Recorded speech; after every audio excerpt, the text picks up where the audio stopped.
Hey everybody, it's J-Man105 coming at you with another video, and today I want to talk about books. I am a huge book lover, and even though I don't always have the funds, I try to go to my local secondhand bookstore and pick up books that are important to me, that I enjoy reading, and I want to go over some of the books in my collection.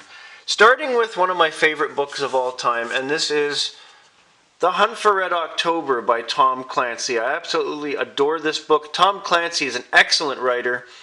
Also, the movie's a favorite of mine, but more so the book. Love it, love it, love it. Anything by Tom Clancy is usually a damn good read. I have a collection of the Hardy Boys novels, the original run. I have 25 of them. I've been a fan of the Hardy Boys ever since I was a kid, and you might think that it's a young adult type thing, but when I want to read something and not spend maybe a week reading it, if I want to spend a day or two reading something that I can enjoy, I'll take out one of my old Hardy Boys and read one of their mysteries. Sometimes you pick up on details the more you read them. I'm big on science fiction, and one of my favorite series in science fiction is the X-Wing series in the Star Wars universe. X-Wing is very well written. It focuses on a lot of other characters, not just so much the main ones from the Star Wars franchise, more so with Wedge Antilles and a lot of the younger X-Wing pilots. It's a very good read.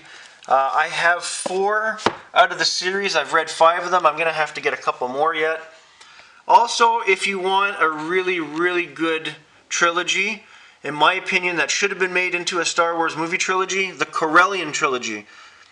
Ambush at Corellia, Assault at Salonia, and Showdown at Centerpoint. Top-notch, superb trilogy of books. They should have made that into a movie. I have a lot of Star Wars novels that are not part of those trilogies, and a lot of Star Trek novels. Favorite of that being Reunion, which was written by Michael Jan Friedman. Very well written book. I'm a big fan of his and his sci-fi. Star Trek encyclopedias that I've had since I was a teenager because I'm a sci-fi nerd. It is what it is. Historical books and sports biographies. I have a book given to me by my grandfather, Inside the Third Reich. It's a very telling expose. Battleship Bismarck, given to me by my father, written by one of the survivors of the scuttling of the Bismarck. A book about the Mike Tyson, Evander Holyfield ear-biting fight. It actually chronicles a lot bigger of a time period than that.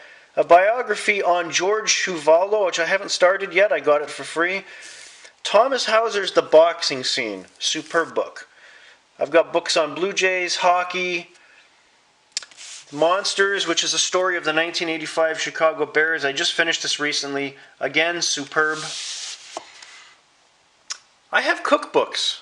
I like to eat and I like to cook, and occasionally I go through there and I mix up some of the recipes. Now, I have historical books like my book on 1867, The Founding Fathers and How Canada Was Made. I also have 2 sets of encyclopedias. This set here, which is the Funk and Wagnall's new encyclopedia, I got off of a friend of mine at a former workplace. He got these from a friend of his that was just going to chuck them, but being the cool guy that he is, knew that I love books, and it's an incomplete set. There's a few missing, but still good to have. The New Book of Knowledge. Got that free at my last apartment building. Somebody put the whole set down in the free room. Didn't want them. I took them because books. And aside from that, I have the big book of trains and railways and my HTML book from yesteryear, some dictionaries. One of my dictionaries is from 1936. It comes in handy. But books. Is there really anything better than books? Hard to say. I love books.